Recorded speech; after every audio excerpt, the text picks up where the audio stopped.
mensagem bem relevante e adequada para esse momento que estamos vivendo. Sempre nas datas comemorativas, eu sempre gosto de trazer uma mensagem sobre aquele evento. O que é que a Bíblia fala sobre aquele evento? No meio do ano, eu gosto de falar sobre a história de João Batista, quem foi o verdadeiro São João. No final do ano, eu gosto de contar a verdadeira história do Natal. E nessa época, todo mês de fevereiro, eu gosto de falar um pouco a relação, o que a Bíblia fala sobre o Carnaval, e um pouco da história dessa festa, e se é correto para o cristão celebrar essa festa, o que a gente pode aprender com ela, certo? Então, a festa do Carnaval, ela tem a sua origem desde o tempo da Mesopotâmia, desde o tempo da Bíblia, mas ela não era celebrada pelos judeus, ela era celebrada pelas outras civilizações que tinha na época. Mas a maioria dos historiadores diz que essa festividade começou entre os gregos e passou para os romanos. Nos gregos, podem colocar, os gregos chamavam essa festa, eles realizavam essa festa com o nome de para passar, a gente viu uma academia na CPU, eles faziam essas festas em homenagem ao deus Dionísio, ou Baco pelos romanos. E o nome dessas festas que eles faziam para homenagear o deus Dionísio ou o deus Baco eram chamadas de bacanais. E para os romanos, eles faziam homenagem ao deus Saturno, que era chamada Saturnálias. Então essas festas eram bastante comuns e eles faziam para comemorar a questão das chuvas. Eles achavam que esses deuses, quando eles se agradavam deles, se agradavam das ofertas, eles derramavam a chuva como uma forma de bênção, né, para aquele povo que era devoto a eles. Então as festas em comemoração a isso, ao deus Dionísio para os gregos e ao deus Saturno para os romanos. E aí, pode passar. Nessas festas eram feitas procissões de barcos com rodas, que eram os antecedentes dos carros alegóricos. Isso era porque eles acreditavam que esse deus Dionísio, ele tinha se juntado com uma outra deusa, uma outra semideusa, e aí eles iam de cidade em cidade com um carro alegórico, sendo a lenda lá da Grécia, e lá quando eles chegavam havia uma festa, havia uma festividade para celebrar o amor desse casal, Deus Dionísio e a parceira dele, né? Então eles faziam essas festas em homenagem ao Deus Dionísio, e nessas festas eles aproveitavam para fazer tudo que desse vontade. Tudo que eles sentissem vontade de fazer, eles faziam nessas festas. Era uma festa onde tudo era liberado. Então era assim que acontecia. E aí, vindo dessa lenda dos barcos com rodas, surgiu aí os carros alegóricos. Vou passar. Onde pessoas mascaradas executavam danças obscenas. Inclusive o nome Carnaval, muitos acreditam que a origem desse nome Carnaval vem disso aí. Carrum navalis, carro naval, um barco com rodas, que vem dessa lenda aí. Essa é uma das explicações para a origem do nome Carnaval, certo? E nessas festas também havia algumas inversões de valores, inversões de papéis. As pessoas ricas, os reis, eles se vestiam de escravos, e o escravo era colocado como se fosse o rei daquela festa. Pegava uma pessoa das castas mais baixas, né, das classes mais baixas, colocava ele lá no topo, fantasiava ele como se fosse o rei do carnaval, e no final eles sacrificavam aquela pessoa para os deuses do carnaval. Então olha como era uma coisa macabra por trás de toda aquela festividade, e para algumas pessoas era uma coisa inocente, né? E ali, como vocês estão vendo aí, pode passar, essas festas não tinha nada de inocente, não tinha nada de aprovável nisso aí. Também nessa época, as festas do carnaval começaram a incluir as máscaras, e as máscaras eram dedicadas ao culto aos mortos. Era uma forma de você se disfarçar, se fantasiar ali dos mortos que eram ali ofertados no carnaval. Inclusive nós estudamos também na festa no tempo do Halloween, né? Quem estava aqui no dia do Halloween que eu falei sobre? Só o Gabriel dentro, né? Você estava. Hein? No dia, Gabriel sentou no primeiro banco. Gabriel gostou do dia do Halloween? Pronto. Nós vimos que no Halloween também os povos, os países nórdicos também tinham esse costume de usar máscaras, de usar aquelas fantasias para representar os mortos, o culto aos mortos. E eu disse a vocês também que até hoje, lá no México, no Dia dos Mortos, no Halloween lá, ao invés de ser como aqui no Brasil de finados, quando você visitar o cemitério, você chorar, você lembrar, você ali se condoer, lá no México, ao invés de ser uma data triste, é uma data de festividade. Lá eles fazem o Carnaval dos Mortos. Todo mundo é vestido com roupas de esqueleto, né, com aquelas... Exatamente. Então lá eles têm esse costume. Então o Carnaval é um pouco parecido com essas festividades do Halloween daquela época, certo? Passando. Então nós vimos aí que... Não, volta um pouquinho. Então nós vimos aí que esse é o significado do Carnaval. Essas são as origens do Carnaval, certo? Então tem essa explicação de que o Carnaval vem desse termo carro naval, e também esse período é conhecido também quando o Carnaval começou a beber um pouco do cristianismo, da Igreja Católica. Eles começaram a afirmar que essa era a festa da carne, ou seja, na quaresma não se podia comer, na quaresma não se podia comer carne. Então no período do Carnaval é o período que se podia comer e que se podia fazer tudo o que a natureza carnal pedisse, certo? Então por isso se chamou Carnaval também, tem essa outra explicação. É o momento em que você poderia fazer tudo o que você desejasse, sem ter medo de julgamento da igreja, sem ter medo de julgamento da parte de Deus. Ali você estava liberado para fazer o que você quisesse. Então vocês estão vendo que essa história do Carnaval, ela traz esse lado macabro, traz esse lado negativo desde sua origem. Aí, alguns de vocês pensam assim, mas o Natal também é uma festa que começou sendo uma festa pagã e os cristãos hoje celebram o Natal. Mas o Natal, gente, o primeiro sentido do Natal é o nascimento de Jesus. O amparo que a gente tem para celebrar o Natal no final do ano, embora não tenha sido essa data que Jesus nasceu, é um momento em que o mundo todo celebra e a gente aproveita para celebrar o nascimento de Jesus, que tem o aval da Bíblia. Mas na Bíblia, onde é que a gente pode encontrar festas parecidas com o Carnaval? Festas que têm o mesmo sentido que o Carnaval tem hoje. Nós vamos ver primeiro, antes de ver esses exemplos da Bíblia, vamos ver o que é que a Bíblia fala sobre festividades como o Carnaval. Vai passar. Na Bíblia, a bebedeira e as farras sempre foram condenadas. Festividades que isso é presente, isso sempre foi condenado na Bíblia. Vamos ver lá em Isaías 5, versos 11 e 12.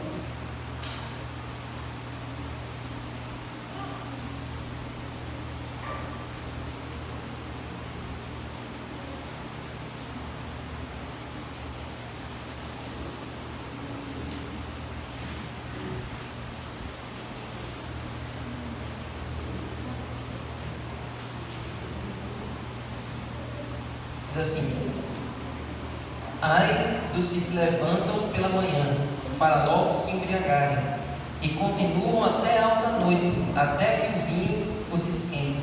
Olha aí, olha a semelhança que a gente encontra aí, né? Uma festividade que começa pela manhã e vai até a noite. Pessoas que atravessam o dia todo envolvidas nisso. No verso 12: liras e harpas, tamborins e flautas e vinho não faltam nos seus banquetes.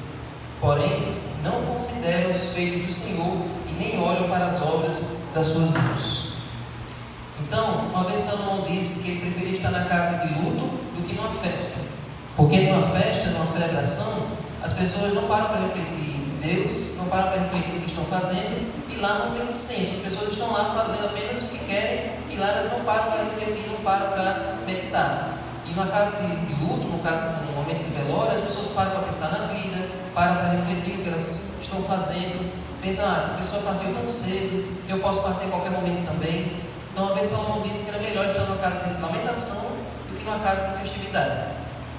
Então, por isso que aqui o profeta Isaías está dizendo, nessas festas que as pessoas estão fazendo, elas não consideram os feitos de Deus. Isso é uma coisa bastante séria. Aí olha só, volta. O vinho. Vamos ver Provérbios 23, 33. Lembrando que na Bíblia ela não vai especificar o tipo de bebidas. A A Bíblia fala de vinho, a Bíblia fala de bebida forte ou bebida misturada. E isso já engloba não só as bebidas que tem hoje, mas todas as substâncias que entorpecem. E por aí você já pode imaginar o que é. Então, Provérbios 23. Não vamos ler apenas o 33, vamos ler do 29 ao 35, para vocês verem a relação que isso tem com a realidade. Olha aí. Para quem são os ais? Para quem são os pesares? Para quem são as rixas? Para quem são as queixas? E para quem são os ferimentos sem motivo? Olha aí, você acorda no outro dia e não sabe por que está machucado, não sabe por que você está sentindo dores. E para quem são os olhos vermelhos? Tudo isso aí são sintomas que todos vocês conhecem bem. Para os que se demoram em beber vinho e para os que andam buscando bebida misturada. E a gente sabe que hoje as pessoas não bebem apenas uma coisa, às vezes elas misturam para ter um efeito mais forte, né? Não olhe para o vinho quando ele se mostra vermelho, quando ele resplandece no copo e desce suavemente, pois no fim morderá como a cobra e picará como a víbora. Os seus olhos verão coisas esquisitas e o seu coração levará a dizer coisas perversas. Por isso que existem pessoas que quando bebem elas ficam mais agressivas, ficam mais violentas, ficam totalmente alteradas. Quando elas estão sóbrias, quando elas estão normais, elas ficam completamente, elas são pessoas legais, pessoas engraçadas, pessoas de boa, mas quando bebem elas ficam completamente fora de si. Então, e aí quando você está naquele momento, você não sabe o que você está dizendo, você não tem responsabilidade pelos seus atos, pelas suas palavras, você fica completamente ali, sem controle de si. Tudo isso é a Bíblia que está dizendo. Verso 34 e 35. Você será como o que se deita no meio do mar, e como o que se deita no alto do mastro do navio. Você dirá: fui espancado, mas não doeu. Bateram em mim, mas eu não senti nada. Quando vou despertar? Então voltarei a beber. Então olha só, aqui ele está fazendo a ilustração. É como se você estivesse no alto do mastro de um navio. A gente sabe que o navio na tempestade ele fica só balançando, fica ali volgando entre as ondas, e uma pessoa que está lá em cima, ela fica como se... Aqui está falando a ilustração de como uma pessoa bêbada, cambaleando, certo? Tentando ter controle dos seus movimentos, mas não consegue. E aí ela pode se machucar e não vai sentir dor. E aí depois que acorda da ressaca, a vontade da pessoa tem é fazer aquilo tudo de novo. Então voltaria a beber. Então isso vale para todo tipo de substância que faz a pessoa fugir da realidade, faz a pessoa fugir da sua própria consciência, certo? Então, gente, é isso que a Bíblia adverte. E o capítulo 20, verso 1, também fala da mesma coisa. O vinho é zombador e a bebida forte causa alvoroço. Todo aquele que é vencido por eles não é sábio. Então esses são versos que a gente fala no estudo bíblico, mas que é sempre bom a gente relembrar. Na Bíblia, quando os judeus faziam as festas, eles bebiam esse vinho, só que era o suco da uva, que não era fermentado. Inclusive, quando Jesus transformou a água em vinho lá na festa de Caná, era transformando aquela água no suco de uva para que as pessoas tomassem ali. Mas ali, quando os reis queriam fazer festas para eles se embebedarem, aí eles fermentavam para eles ficarem bêbados mais rápido. Então, essa é a realidade do tempo da Bíblia. E a gente sabe que com o tempo, Satanás inventou novas formas de colocar as pessoas para se degenerarem, para piorarem a sua saúde, indo para essas festas e tomando coisas que não se deve tomar. As abusos de coisas que não se deve fazer. E aí, gente, vocês viram aí o que a Bíblia tem a dizer sobre as substâncias. Agora, sobre essas festas, sobre a questão da celebração ali, vamos ver 3 histórias da Bíblia que são bem parecidas, né, com o carnaval, e vocês vão dizer se essas histórias aprovam ou não. Vamos para Daniel. Livro de Daniel. Não vamos estudar profecia, vamos só ver a história de Daniel. Tem muita gente que quando vai para o livro de Daniel fica preocupado que não vai ver profecia, mas não é. Daniel, capítulo 5.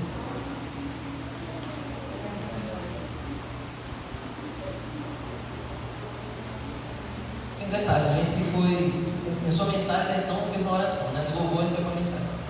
Vamos orar. Senhor Deus, muito obrigado, Senhor, por essa noite.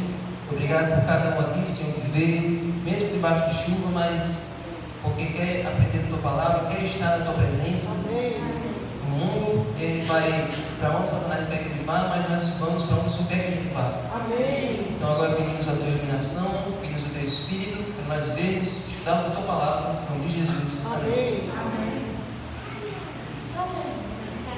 Daniel 5 fala a história do rei Belsazar.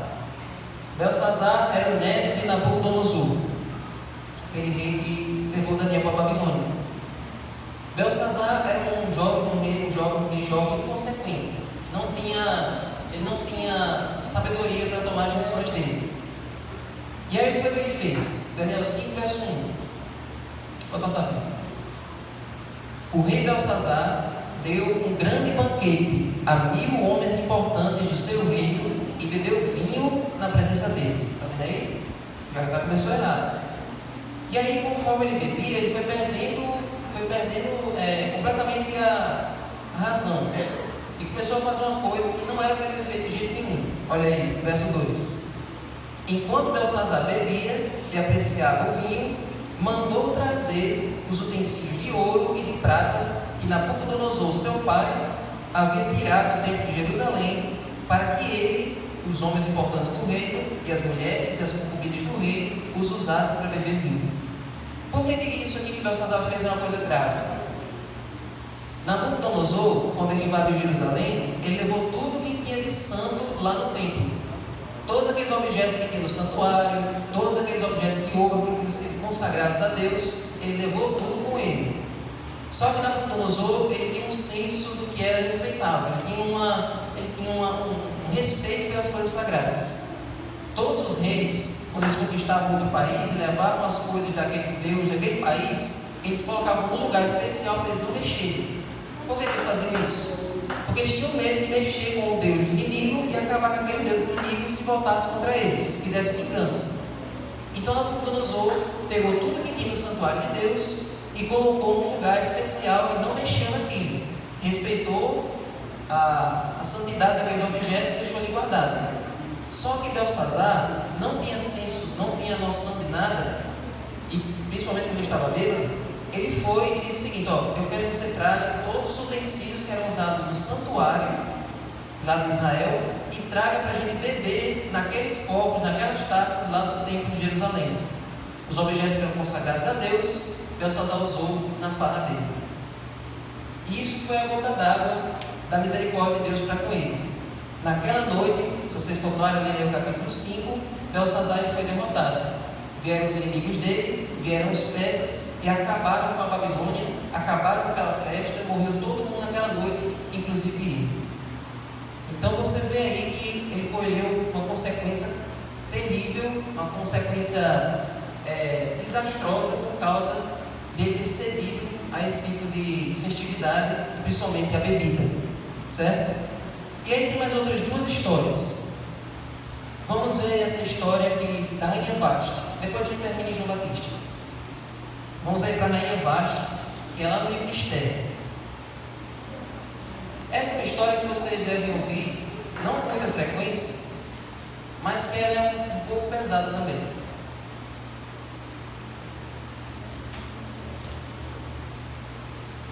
Esther é antes de Salmos.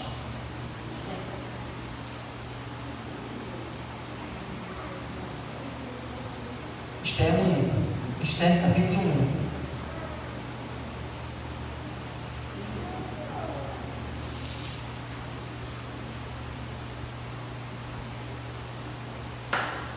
Olha aí.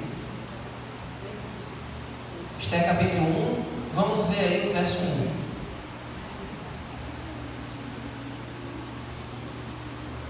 Verso 2 em diante, diz assim: Naqueles dias, quando Assuero reinava na cidadela de Suzã, no terceiro ano do seu reinado, deu um banquete a todos os seus oficiais e servidores.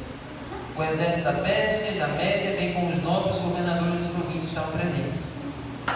Então Assuero mostrou as riquezas da glória do seu reino e o esplendor da sua excelente grandeza durante muitos dias, durante 180 dias. Olha só. Passados esses dias, o rei deu um banquete a todo o povo que estava na cidadela de Suzã, tanto para os maiores como para os menores, durante 7 dias. Então ele passou uma semana fazendo esse banquete, uma semana de festa, uma semana, cada dia sendo dia de farra para todos esses governadores das províncias. Depois de ter passado 180 dias. A gente sempre acha que foi 180 dias de festa, mas aqui está dizendo que foi só uma semana. A gente que achava que era todos aqueles meses de festa. Mas olha, foram 7 dias de festa total. Aí você já faz o paralelo, né? Com a realidade de hoje. E o verso 8: bebiam sem restrições, como estava prescrito, pois o rei havia ordenado a todos os oficiais de sua casa que fizessem segundo a vontade de cada um. Ou seja, era para eles beberem à vontade por conta da casa. O rei estava patrocinando para todo mundo beber à vontade, o tanto que eles quisessem. E aí, o rei tinha essa rainha chamada Rainha Vasti, que não participou desse banquete. Aqui diz que ela fez um banquete só para ela e as servas dela, separado do banquete dos homens. E aí, nesse banquete do rei Assuero, chegou um dia que eles ficaram assim, já para lá, Bagdá, como a gente gosta de dizer. E aí ele começou a querer mostrar para os seus oficiais que estavam bebendo ali as riquezas. Então ele começou a mostrar as joias, começou a mostrar ali as coisas de ouro que ele tinha. Parecia que foi para Belsazar. Só que aí os homens disseram: não, a gente já viu suas riquezas, a gente quer ver a sua esposa. A gente quer mostrar, a gente quer ver a sua esposa. E aí o rei mandou chamar a rainha dele, a Rainha Vasti, para se apresentar diante dos oficiais. E os historiadores dizem que essa apresentação aqui não era só para desfilar com as roupas normal, era para se apresentar nua diante de todos os oficiais, todos bêbados ali, todos contemplando a esposa do rei nua ali na frente deles.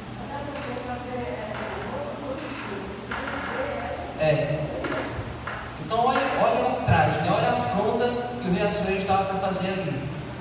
E a rainha Vasti, ela foi firme, ela foi uma mulher de princípios, e ela recusou o pedido do rei. E aí ela foi deposta do seu lugar como rainha, e depois a rainha Esther assumiu ali a posição dela. Mas vocês estão vendo aí até onde vai o ser humano quando ele está totalmente fora do controle das suas faculdades mentais, totalmente dominado pelo vinho, certo? Então vocês viram a história de Belsazar, vocês viram a história de Esther, vocês viram a semelhança com o carnaval que essa história tem. E agora nós vamos ver mais uma festa, agora no Novo Testamento. E essa festa terminou na morte de um homem de Deus. Então vamos para Mateus 14.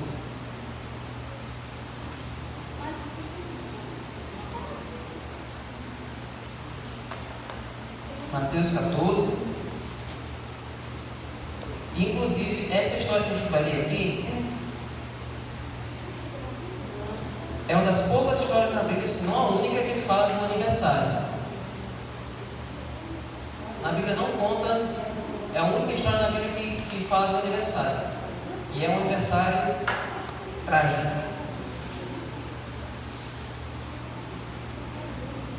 Olha aí, Mateus 14, verso 3 diante. Porque Herodes havia prendido João, não o apóstolo, João Batista, que batizou Jesus. O amarrou e o pôs na prisão por causa de Herodias, mulher do seu irmão Filipe. Pois João lhe dizia: você não tem o direito de viver com ela. Embora Herodes quisesse matá-lo, tinha medo do povo, porque considerava João como um profeta. Mas, quando chegou o dia do aniversário de Herodes, a filha de Herodias dançou diante de todos e agradou a Herodes. Então ele deu uma festa do seu aniversário, no mesmo estilo das outras festas que a gente viu. E o que foi que ele mandou? O que aconteceu nessa festa? Este prometeu com juramento dar-lhe o que ela pedisse. Então ela, instigada por sua mãe, disse: dê-me aqui num prato a cabeça de João Batista. O rei ficou triste, mas por causa do juramento e dos que estavam com ele à mesa, ordenou que o pedido fosse atendido. Assim, deu ordens para que João fosse decapitado na prisão. Então vocês veem que aquela festa que o rei Herodes deu para comemorar o seu aniversário resultou ali na morte daquele homem que veio para preparar o caminho de Jesus. Então vocês estão vendo na Bíblia toda, e existem mais histórias assim. Eu peguei as mais trágicas, as mais sérias, para vocês verem o quanto está nesses ambientes onde não é de acordo com Deus que você esteja fazendo as coisas que Deus não quer que você faça, só resulta em problemas para nós e para a nossa família. Então deu problema para Belsazar, quase dava um problema para a rainha Vasta, mas Deus protegeu ela e também causou a morte de João Batista. Então, gente, nós não encontramos respaldo na Bíblia, o aval de Deus, para participarmos de eventos como esse. E aí na Bíblia, o que acontecia quando tinha essas festas entre os romanos, quando tinha essas festas dos gregos? O que o povo de Deus fazia enquanto rolava isso pelo mundo afora? Lembrando que esses sacrifícios para os deuses, todos vocês sabem que envolviam o sacrifício de crianças. Quando os pagãos faziam essas festas para fazer sacrifício para os deuses, eles matavam seus próprios filhos ali para os deuses. E o que o povo de Deus fazia? Passava. O povo de Deus tinha uma festa. Pode passar. Passar. O povo de Deus tinha uma festa chamada Festa dos Tabernáculos. Pode passar. Nessa festa, milhares de pessoas todo ano iam até Jerusalém e elas se acampavam ao redor da cidade para relembrarem o êxodo. Então, gente, é isso que acontecia todos os anos. Eram os maiores eventos, eram os maiores momentos do ano, era quando todo o povo de Israel ia até Jerusalém. Era uma viagem assim que o povo ia em caravanas das suas cidades. Por mais longe que ficasse, o povo ia, todo mundo nos camelos, nos seus jumentos, em direção a Jerusalém, para passar um tempo relembrando como foi o período do êxodo. Então a cidade de Jerusalém ficava lotada de peregrinos, e do lado de fora as pessoas elas faziam cabanas feitas de ramos de palmeira, e lá eles passavam todo o período da festa dos tabernáculos ali, relembrando como foi no período que o povo de Israel saiu do Egito. O período que o povo passou no êxodo, não ficaram acampados em tendas até chegar em Canaã. Então agora o povo estava relembrando como era naquela época, dormindo agora em cabanas feitas de ramos de palmeira. Então era uma festa assim maravilhosa, era uma festa que todos os anos acontecia e o povo ficava ansioso para acontecer. Então essa era a festa dos tabernáculos. O povo ficava ali em comunhão com Deus e celebrando a libertação do cativeiro. Então, gente, era isso que acontecia no tempo da Bíblia. Então esse é o contraste entre as festas que Deus organizava e as festas que o mundo organizava. E hoje nós vemos que as festas que o mundo organiza reina a imoralidade e reina a desonra ao nome de Deus. Todos vocês sabem que nesses desfiles que tem, várias vezes, vocês já viram, blocos, carros alegóricos com aquelas imagens ali zombando de Jesus crucificado. Inclusive teve isso em 2019, todos vocês lembram, com Satanás rindo ali de Jesus apanhando, de Jesus ali sendo humilhado, diante todo mundo ali contemplando, e o diabo ali como se estivesse vencendo Jesus ali naquele desfile. Então existe uma diferença muito grande das festas em nome de Deus e das festas em nome de Satanás. E na igreja, gente, nós temos uma alternativa para isso. Passar. Na igreja nós fazemos todos os anos os retiros. Sim, faltou dizer isso. Era um período de celebração e de consagração. Vou passar. As pessoas recordavam das bênçãos de Deus durante o ano e se alegravam. Vou passar. E hoje na igreja nós temos os retiros. Essa mensagem é boa também para as pessoas que estão conhecendo a igreja. Nós que somos da igreja já conhecemos isso. Então nós temos muitas opções para fugir da folia, para fugir do que o mundo tem a oferecer. Está tendo agora um retiro ali na Paraíba, ali em Campina Grande, onde todos os dias temos palestrantes explicando os temas da Palavra de Deus, e as pessoas estão ali separadas da festa e em contato com a Bíblia o tempo todo. E aqui o distrito também está fazendo ali no sítio de Alba, também está fazendo retiro ali para os jovens. Então a igreja tem essas opções, tem essas alternativas para quem quer fugir da zoada, quer fugir da confusão e se concentrar em Deus. Lá da Paraíba tem um canal chamado A Palavra Revelada. Vocês sabem que lá em Campina Grande tem aquele evento organizado pelos evangélicos, que é Conexão Cristã, Consciência Cristã, uma coisa assim. Que lá todos os anos tem eventos para todas as igrejas. E a igreja adventista tem esse evento que acontece nos retiros, onde a gente convida os pastores de fora e aí eles passam durante todos os dias de carnaval fazendo uma série de palestras para todo mundo que vai para lá.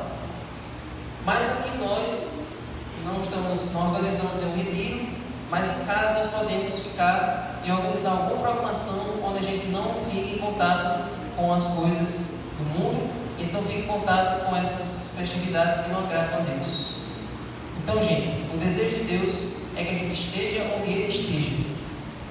A vontade de Deus é que a gente esteja nos lugares onde Ele se agradaria de estar. Que a gente faça o que Ele se agradaria de fazer. Nas festas que Jesus ia, nas festas onde Ele ia, havia cura, havia restauração, havia milagres. E ali Deus, quando Jesus foi na festa de Caná, Jesus foi para celebrar um casamento, uma união ali de uma família. Então você vê a diferença. Então que nós possamos estar, que nós possamos nos colocar em lugares onde Jesus gostaria de estar. Amém? E reconhecer que se um dia nós somos daquele lado e nós achávamos prazer naquilo, uma vez que Jesus nos libertou, hoje a gente acha prazer em coisas ainda melhores. As coisas que a vida cristã nos oferece nos trazem mais alegria e mais felicidade e nos deixam mais completos.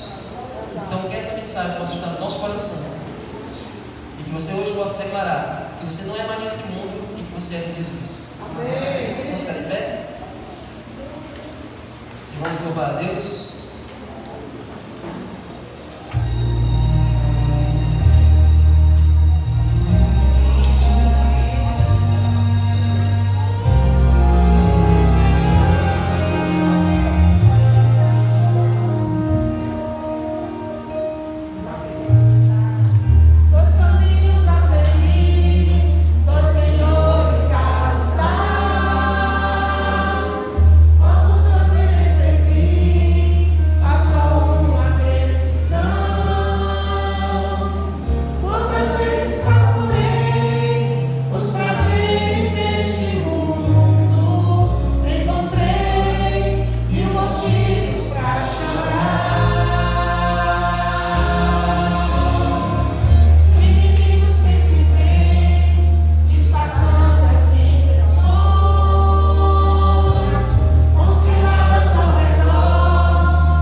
Senhor Deus, e Senhor, nós estamos na Tua presença, e depois de ouvir o Senhor o que a história tem a dizer, principalmente o que a Tua palavra tem a dizer, vamos reafirmar o nosso compromisso de sermos o Senhor em qualquer lugar, em qualquer dia da nossa vida. Nos ajuda, Senhor, a mudar nossos gostos. Se ainda sentimos vontade de ir para esses lugares, se ainda sentimos curiosidade de ver se lá tem alguma coisa de bom, que nós possamos, Senhor, refletir no sacrifício que o Senhor fez para nos tirar de lá. O preço que o Senhor pagou foi para que a gente considerasse o céu melhor do que esse mundo. Então, Senhor, que essa decisão possa ser tomada todos os dias, de que está nos teus atos, de que está aos teus pés, é estar no melhor lugar do mundo. Por favor, Senhor, abençoa a vida de cada um aqui, que nós possamos nos reunir cada dia pelo Zoom, aqui na igreja, toda semana, que é onde nos fortalecemos e é onde nós nos sentimos felizes e completos, porque temos o Senhor no coração. Fique conosco, leva cada um para casa em paz. Muito obrigado pela chuva que o Senhor derrama. Muito obrigado, Senhor, pela tua misericórdia, pela tua paciência com esse povo, com a nossa vida. Nos ajuda, Senhor, a retribuir o teu amor, retribuir a tua graça todos os dias da nossa vida. Fique conosco, leva-nos para casa em paz, em nome de Jesus. Amém.